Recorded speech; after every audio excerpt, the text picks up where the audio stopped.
நமஸ்தே ஸ்கந்தா சிந்தி யூடியூப் சேனலில் இப்போ நம்ம பிரவீன் பூர்வா செகண்ட் பேப்பருக்கு வரக்கூடிய February 2026 எக்ஸாமுக்கான இம்பார்ட்டன்ட் லிஸ்ட் தான் பார்க்க போகிறோம்.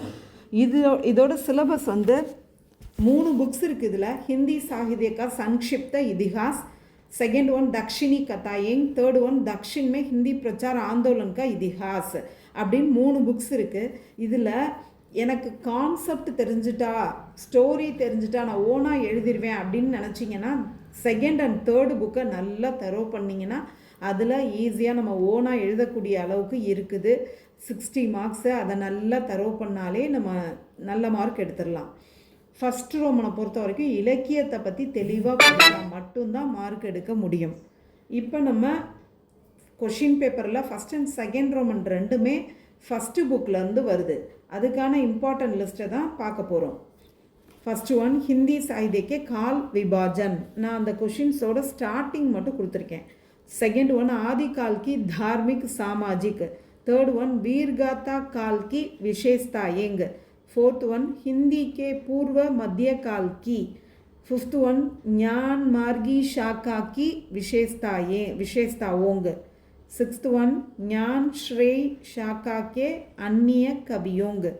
सेवंथ वन हिंदी साहित्य की प्रेम श्रेय शाखा की विशेषताओं. एट्थ वन राम भक्ति शाखा के कवियों. नाइन्थ वन कृष्ण भक्ति शाखा की. இந்த ஸ்டார்டிங் கொடுத்துருக்கேன். இதை வச்சு நீங்கள் அந்த கொஷினை பார்த்து நல்லா தரோ பண்ணுங்கள். செகண்ட் அண்ட் தேர்ட் ரோமனில் full and full stories and ஈஸியாக புரிஞ்சிக்கக்கூடிய கான்செப்டாக இருக்குது. அதை அந்த ரோமனை நல்லா படித்து தரோ பண்ணும்போதே நல்ல மார்க் எடுக்க முடியும். இந்த இலக்கியத்தை பற்றி படிக்கும்போது அதில் என்ன கான்செப்ட் இருக்கோ புரிஞ்சுக்கிட்டு எழுதி ஆகணும், ஓனாக எழுதக்கூடாது. 10th क्वेश्चन कृष्ण भक्ति साहित्य के प्रमुख.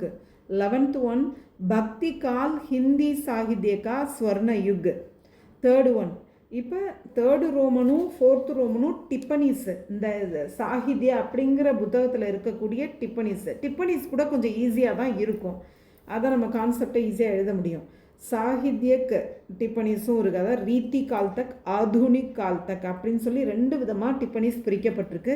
இப்போ இந்த ரீத்தி காலில் உள்ள இம்பார்ட்டண்ட்டாக பார்க்கலாம்.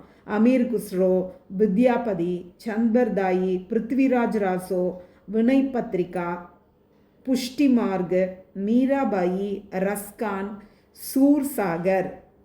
இதெல்லாம் third ரோமனுக்கான டிப்பனிஸ். Fourth ரோமனுக்கு ரகசியவாத், ஹாலாவாத், பிரகதிவாத், Bharatendu Harishchandra, ஹரிவம்ஷராய் Bachchan, Balakrishna Sharma Naveen, Pandit Ayodhya Singh Upadhyay, மைத்திலீஸ்வரன் Gupt.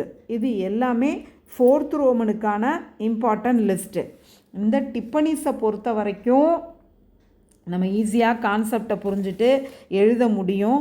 Details தான் கொஞ்சம் டஃப்பாக இருக்கும், டிப்பனிஸ் ஈஸியாக தான் இருக்கும், நல்லா படித்து எழுத முடியும்.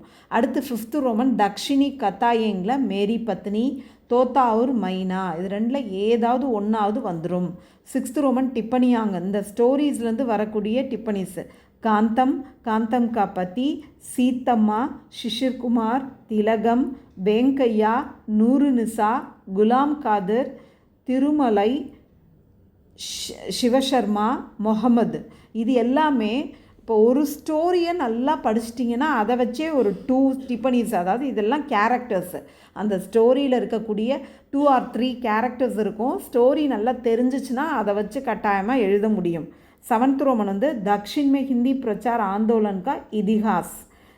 சவுத் இந்தியாவில் ஹிந்தி பிரச்சார போராட்டத்தின் வரலாறு. இதில் நான் உங்களுக்கு டீட்டெயில்ஸுக்கு அந்த கொஷின் நம்பர் மட்டும் கொடுத்துருக்கேன். 1 2 4 5 6 7 8 9 8 10 9 கிடையாது 10. இது எல்லாத்தையுமே டோட்டலி ஒரு 8 சொல்லியிருக்கேன். இது எல்லாத்தையும் நல்லா தரோ பண்ணும்போது நிச்சயமாக வந்துடும். 8th Roman டிப்பனிஸ். இந்த தக்ஷின் மே ஹிந்தி பிரச்சார ஆந்தோலன் கா இதிஹாஸுங்கிற புக்கிலேருந்து வரக்கூடிய டிப்பனிஸ் 1 3 4 6 7 8.